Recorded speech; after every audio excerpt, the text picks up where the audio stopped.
सवाल मैं रिपीट कर रहा हूँ, क्या सूबाई हुकूमत देखिए ना, मैं बता रहा हूँ, मुतमईन है? नहीं, सूबाई हुकूमत कुछ नहीं कर रही है। जिस तरह बिजली नजर नहीं आती है, मिनिस्टर साहब का भी कुछ पता नहीं है। एक मरतबा उन्हें देखा गया है गांचे से एक रिवॉल्विंग चेयर के ऊपर आंग मचोली है वापडा और डिपार्टमेंट के दरमियान में। बिस्मिल्लाहिर्रहमानिर्रहीम। प्रोग्राम रूबरू के साथ मैं हूं आपका मेज़बान मुबश्शिर हसन हैदर, और मेरे साथ आज मेरा साथ दे रहे हैं कासिम भट्ट साहब, सीनियर सहाफ़ी है। और स्कर्दू शहर में बहुत सारे मसाइल हैं, और with the passage of time problems बढ़ती जा रही हैं, उसका रेमेडी कोई नहीं है। लोग सड़कों पे आके एहतजाज कर रहे हैं। हर दिन कहीं ना कहीं किसी न किसी जगह पर हमें लोगों का एक एहतजाज करता हुआ एक एक जमघटा नज़र आता है। लोग एहतजाज करें लेकिन कोई सामने हाल नहीं है।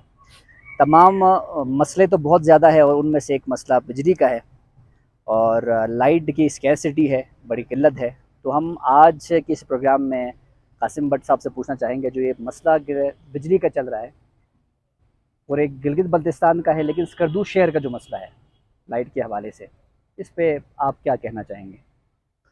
शुक्रिया हैदर। ये बहुत ही हार्ड इशू है और बर्निंग इशू है। और जिस तरह आपने कहा कि ये गिलगित बल्तिस्तान पूरे का है, और सिकरदू की हम बात कर रहे हैं तो सिकरदू का जो बर्निंग इशू है, हार्श इशू है, और टॉप जो इशू है वो बिजली का ही है। और इस साल की अगर हम बात करें तो पूरा साल, यानी आम तौर पर अगर हम माजी की बात करें तो माजी में ये होता था कि नवंबर 15 के बाद लोड शेडिंग शुरू होती थी, और तकरीबन अप्रैल तक ये लोड शेडिंग जारी रहती थी। लेकिन उसमें भी आपको मैक्सिमम जो है 8-10 घंटे बिजली मिलती थी, और रात को 4-5 घंटे मिलती थी। और दिन के औकात में जो कमर्शियल हमारा एरिया है उसमें 2 से 3 घंटे की बिजली मिलती थी। और एक शेड्यूल प्लान होता था कि आपको पता होता था, घरेलू सारिफ को भी और कमर्शियल जो हमारे सार्फिन हैं, यूज़र्स हैं बिजली के, उनको पता होता था कितने बजे से इतने बजे तक बिजली होगी, और इस दौरान जो है बिजली की लोड शेडिंग होगी, तो मुतबादिल अपनी एनर्जी का बंदोबस्त करते थे। लेकिन बदकिस्मती से रवां साल एक बहुत जिस तरह पाकिस्तान के मुख्तलिफ हिस्सों में फ्लड आया, तो यहाँ पे बिजली का फ्लड आया है, बिजली के बहरान का फ्लड आया है। और जिस तरह आपने भी कहा कि हम देखते हैं कि सिकरदू के मुख्तलिफ इलाकों में, मुख्तलिफ महलजात में, मुख्तलिफ चौराहों पर अक्सर व बेशतर बिजली के हवाले से लोगों का एहतजाज नज़र आता है। इवन पहली मरतबा जो है ख़वातीन हमारी बाहर आ रही हैं, और सबका यही कहना है जी कि बिजली नहीं है। तो बिजली के हवाले से जो शॉर्टफॉल है या बहरान है, उसके दो वजूहात हैं। एक तो जो हमारी पैदावारी सलाहियत है वो कितनी है, और दूसरा जो मैनेजमेंट का हिस्सा है वो किस तरह फंक्शनल हो रहा है। तो मैं समझता हूँ दोनों एंगल पे बहुत सी कमज़ोरियाँ हैं। अगर हम पैदावार की बात करें तो मुझे अच्छी तरह याद है जब सतपारा डैम बनने जा रहा था, तो उस वक़्त के जो हमारे चीफ एग्जीक्यूटिव थे पाकिस्तान के, जनरल परवेज़ मुशर्रफ साहब, तो वापडा ने इतनी खूबसूरत ब्रीफिंग दी। उन्होंने बताया जी कि आपकी 50 साल की ज़रूरियात पूरी करेगा बिजली जो है, ये जो पावर हाउस बनने जा रहे हैं डैम के ऊपर, और इससे 17 मेगावाट बिजली पैदा होगी। और इसके अलावा जो इरिगेशन का था वो चैप्टर अलग सा था, उस पर फिर किसी दिन हम बात करेंगे। और इस हद तक मुशर्रफ साहब को भी बावर कराया गया था। उन्होंने एक मरतबा टीवी टॉक में कहा कि सतपारा डैम से इतनी बिजली होगी कि गिलगित बल्तिस्तान न सिर्फ खुद कफील होगा, बल्कि वो पाकिस्तान में भी, पाकिस्तान के बड़े शहरों में भी बिजली हम यहाँ से ले जाएंगे। तो सतपारा डैम की वजह से सूबाई हुकूमत ने किसी और प्रोजेक्ट की तरफ देखा है नहीं, यानी 1 मेगावाट का, 500 किलोवाट का भी कोई नया प्रोजेक्ट हमारी तरफ नहीं लगा, जिसकी वजह से आज जो है हमें उसका शॉर्टफॉल, उसके नताइज भुगतने पड़ रहे हैं। दूसरा, मैं मुख्तसर बता दूं कि मिस मैनेजमेंट का जो पहलू है यहाँ पे वो बहुत ज़्यादा नुमाया है।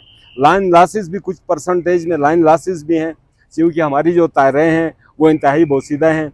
और वापडा का ये दावा भी बाज़ औक़ात रहता है जी कि ये जो महकमा बरक़ियात ने जो ट्रांसमिशन लाइन बिछाई है वो कैपेबल नहीं है, उसके अंदर इतनी सलाहियत नहीं है कि 8-10 मेगावाट बिजली को वो बर्दाश्त कर सके। नतीजतन शॉर्टफॉल हो जाता है, इलेक्ट्रिक शॉक उसमें आ जाते हैं, जिसकी वजह से बिजली का निज़ाम डिस्टर्ब होता है।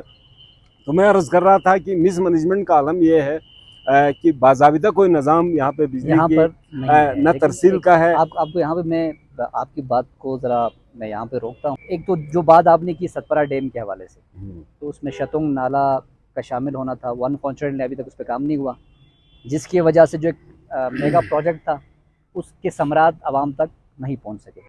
और दूसरी जो बात मैं ये कह रहा हूँ कि जब ये मसले होते हैं तो इसका हल जो है ना सूबाई हुकूमत फेडरल और प्रोविजनल हुकूमत मिल के इसका इतराक करती है। सही। तो अब हालिया पाकिस्तान तहरीक इंसाफ की हुकूमत सूबे में है, तो आप क्या समझते हैं, क्या सूबाई हुकूमत ने कुछ ऐसे इक़दाम किए हैं जो आने वाले फ्यूचर में उसकी कोई रेमेडी हो सके, या जो मसला है उसका हल कोई प्रोविजनल गवर्नमेंट ने किया है? क्या आप समझते हैं या पिछले गवर्नमेंट की तरह देखें मैं आपसे अर्ज करता हूँ ना, देखें अब मैं अर्ज करता हूँ कि बिजली के बहरान के दो हल हैं। एक शॉर्ट टर्म है कि आप फौरी तौर पे वो कौन से ज़राए हैं जिसके ज़रिए लोगों को मुतमईन कर सकते हैं, बिजली फराहम कर सकते हैं। एक लॉन्ग टर्म पॉलिसी होती है जिसके अंदर आपने हाइड्रो स्टेशन जो है कायम करने हैं करोड़ों रुपए के। लेकिन बदकिस्मती ये होती है ना कि समर में हम कुछ नहीं करते, और जैसे जैसे विंटर आता है हम कभी शॉर्ट पॉलिसी की तरफ जाते हैं। सूबाई हुकूमत दावे करती है जी कि हम आपको डीजल जनरेटर दे रहे हैं, और हमारी जो रवां जो गुज़श्ते जो सर्दियाँ थी उसमें कुछ डीजल जनरेटर दिए जो 2 माह चले, जिस पे तकरीबन 20-30 करोड़ रुपए खर्च हो गए। हम ये कहते हैं कि एक शॉर्ट टर्म पॉलिसी आप बनाएं जो वाजे हो, क्लियर हो कि विंटर में जो है ये इतने आपको मेगावाट बिजली मिलेगी हाइड्रो कीमत में, लेकिन ये थर्मल कीमत में। हाइड्रो के लिए एक पॉलिसी तो बनाए ना। आपके पास रन ऑफ रिवर है, इंडस रिवर पूरा पाकिस्तान सैराब करता है, और इससे पूरा पाकिस्तान। सवाल मैं रिपीट कर रहा हूँ, क्या सूबाई हुकूमत लेकिन ना मैं बता रहा हूँ मुतमईन है? नहीं, सूबाई हुकूमत कुछ नहीं कर रही है, फिल इन द ब्लैंक्स है। अब ये बता रहे हैं जी कि हम शकरथंग बना रहे हैं 28 मेगावाट का, हरपो बना रहे हैं 32 मेगावाट का, गुवाड़ी का हम बना रहे हैं जी 75 मेगावाट का, ठीक है जी, 10 डैम 200 मेगावाट का। ये आपका जो अताबाद में हम वो बना रहे हैं जी हाइड्रो बना रहे हैं इतने मेगावाट का। देखिए ना, ज़बानी बातें बड़ी खूबसूरत होती हैं, और मिनिस्टर बरकियात की मैं बात करूं तो वो तो नजर ही नहीं आता है। जी कौन है वो, लोगों को पता नहीं कि मिनिस्टर बरकियात जिस तरह बिजली नजर नहीं आती है, जिस तरह बिजली नजर नहीं आती है, बड़ी अच्छी बात की आपने, जिस तरह बिजली नजर नहीं आती है मिनिस्टर साहब का भी कुछ पता नहीं है। एक मरतबा उन्हें देखा गया है गांचे से एक रिवॉल्विंग चेयर के ऊपर वो बिजली की ब्रीफिंग दे रहे थे, और ऐसा लग रहा था कि बच्चा जो है ECD क्लास का बच्चा वो सबक याद कर रहा है। तो देखें कोई सीरियस नहीं मेरे भाई। हाँ, ये सारा चूंकि बर्डन डिपार्टमेंट के ऊपर आता है, और डिपार्टमेंट के अंदर भी एक कंफ्यूजन है, आंग मचोली है वापडा और डिपार्टमेंट के दरमियान में। जब बिजली क्राइसिस होते हैं, लोग नाराबाजी करते हैं, तो बरकियात कहता है जी वापडा नहीं दे रहा है। वापडा के पास उनके पास एक कैलकुलेटेड फिगर्स होते हैं, वो कहते हैं जी देखें हम तो इतनी 8 मेगावाट दे रहे हैं, महकमा बरकियात जो है वो मिसमैनेज कर रहा है और गालियाँ हमें पड़ रही हैं। वापडा का तो मसला ये है चूँकि फेडरल सब्जेक्ट है, उनका कोई आदमी यहाँ पे गुफ्तगू करने के लिए तैयार नहीं उन्हें परमिशन दी जाती है कि वो मीडिया को फेस करें, अवाम के या मीडिया के सवाल का जवाब दें। ले दे के हमारे पास बरकियात होता है, वो कहता है जी कभी सिरमिक से ला रहे हैं, कभी मेहदियाबाद से ला रहे हैं, कभी कचूरा से ला रहे हैं। और जुल्म की बात ये है, देखें सिकरदू शहर हम सब का है, हम सब यहाँ पे खाते हैं, और सिकरदू का दिल जितना इलाका वसी है, सिकरदू का दिल भी इतना वसी है। लेकिन जब बिजली देने की बात आती है तो हम कहते हैं जी सिकरदू में बिजली नहीं जानी चाहिए, हमारा यह नुकसान हो रहा है। तो बहुत सारे ऐसे इश्यूज हैं हैदर साहब कि जिसकी वजह से सिकरदू शहर, जिसको टाउन कहा जाता है, जिसमें गवर्नर साहब की रहायशगाह है, जिसमें आपके स्पीकर साहब की रहायशगाह है, जिसमें तमाम 9 वज़रा बल्दिस्तान के हैं उनकी रहायशगाहें हैं, बहुत सारे सेक्रेटरी साहिबान की रहायशगाहें भी सिकरदू में हैं, नोटेबल्स की हैं। लेकिन यहाँ पे शाम गरीबा का मंजर होता है, जी शाम डलती है ऐसा लगता है शाम गरीबा है।